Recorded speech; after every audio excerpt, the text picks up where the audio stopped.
Welcome back to Clinical Hematology Reviews. Today we'll be discussing peripheral blood smear, or PBS evaluation.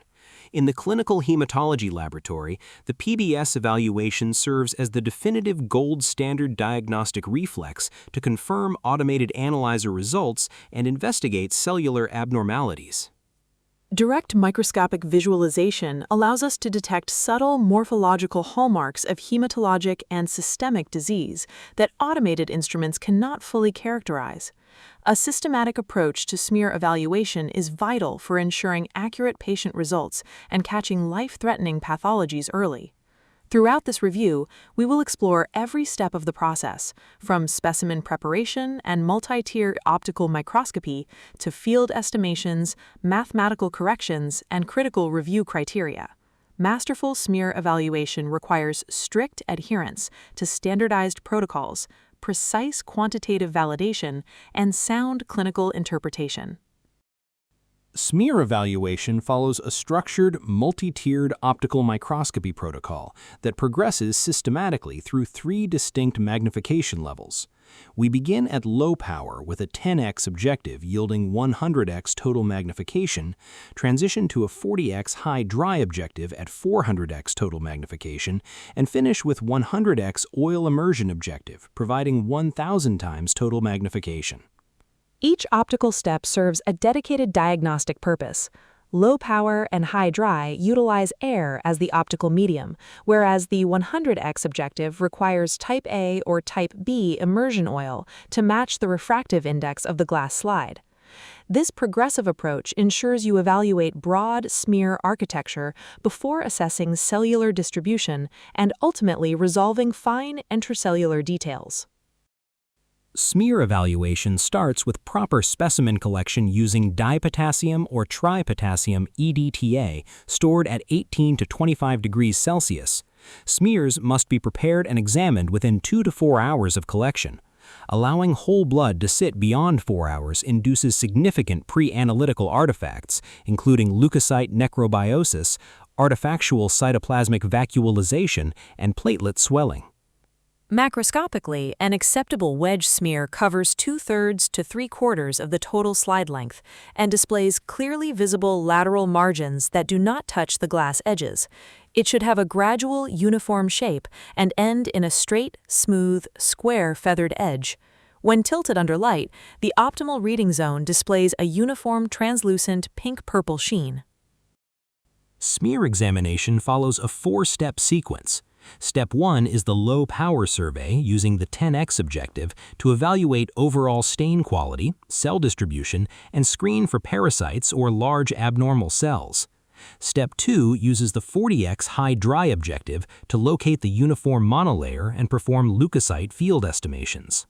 Step 3 transitions to the 100x oil immersion objective using type A or type B immersion oil to perform the 100 white blood cell differential, platelet estimations, and fine morphological analysis. Step 4 maintains optical performance by establishing appropriate illumination via the substage condenser to ensure even illumination and resolving power, while wiping oil immersion lenses exclusively with dedicated lens paper to prevent lens damage. Under the 10x low-power objective at 100 times total magnification, we survey the overall smear architecture and identify potential technical interferences.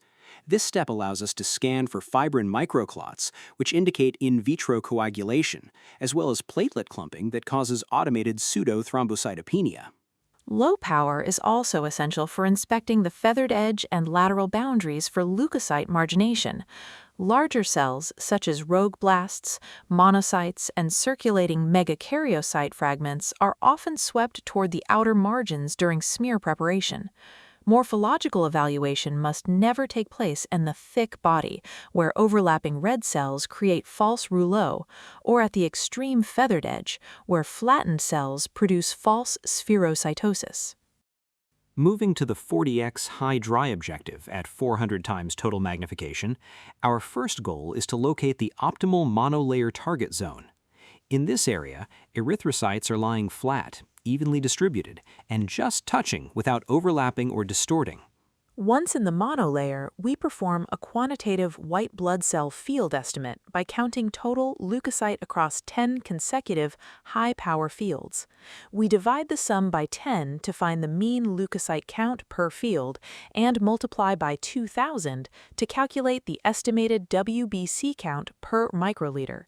This microscopic estimate must correlate within plus or minus 20% of the automated analyzer count to validate the specimen run. Under the 100x oil immersion objective at 1,000 times total magnification, we perform the manual leukocyte differential. You should follow a serpentine or battlement track pattern within the monolayer, moving across the slide in a structured zigzag path to prevent recounting the same fields.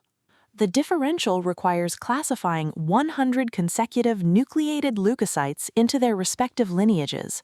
Any nucleated red blood cells or smudge and basket cells encountered during the count must be tabulated separately per 100 white blood cells and strictly excluded from the 100 leukocyte denominator.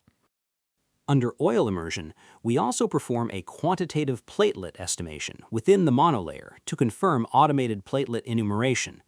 You should count the total number of platelets observed across 10 consecutive oil immersion fields. To calculate the estimated concentration, divide the total platelet sum by 10 to determine the average number of platelets per field, and then multiply by the standard factor of 20,000.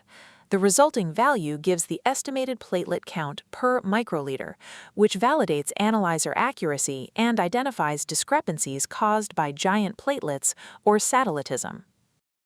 Automated hematology analyzers count circulating nucleated red blood cells as white blood cells because their intact nuclei resist standard lysing reagents, mimicking lymphocytes on impedance and optical channels.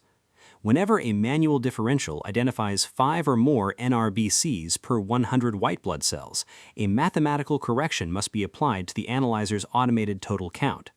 The formula for this adjustment is corrected WBC equals the uncorrected WBC count multiplied by 100, divided by the sum of 100 plus the number of NRBCs counted.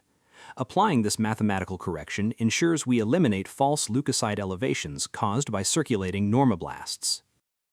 Let us examine a worked clinical example where an automated analyzer reports an uncorrected WBC count of 24.8 times 10 to the third per microliter, and the manual differential reveals 18 NRBCs per 100 white cells.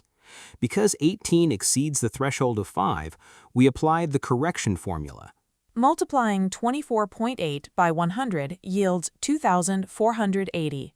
Dividing this number by 118 gives a corrected WBC count of 21.0 times 10 to the third per microliter. Failing to perform this correction would result in an 18% clinical overestimation of the patient's actual white blood cell count. Leukocyte differential values must be evaluated using both relative percentages and absolute counts. The relative percentage reflects the proportion of a specific lineage among 100 counted white cells, whereas the absolute count represents the actual concentration of those cells in whole blood, calculated as the total WBC count multiplied by the relative percentage divided by 100. Relying exclusively on relative percentages can mask profound clinical cytopenias. For example, a patient with severe leukopenia might present with 70% lymphocytes, which superficially mimics lymphocytosis. However, calculating the absolute neutrophil count reveals critical, life-threatening neutropenia, while the absolute lymphocyte count remains entirely normal or even decreased. Adult reference intervals establish the baseline for evaluating leukocyte kinetics. The normal adult total white blood cell count ranges from 4.5 to 11.0 times 10 to the ninth per liter. Segmented neutrophils comprise 40 to 70%, corresponding to an absolute range of 1.8 to 7.7 times 10 to the ninth per liter, while band neutrophils range from 2 to 8%, or 0.0 to 0.8 times 10 to the ninth per liter. Normal adult lymphocytes range from 20 to 40%, or 1.0 to 4.8 times 10 to the ninth per liter, though pediatric patients exhibit a physiologic predominance of up to 60%. Monocytes range from 2 to 10%, or 0.2 to 1.0 times 10 to the ninth per liter.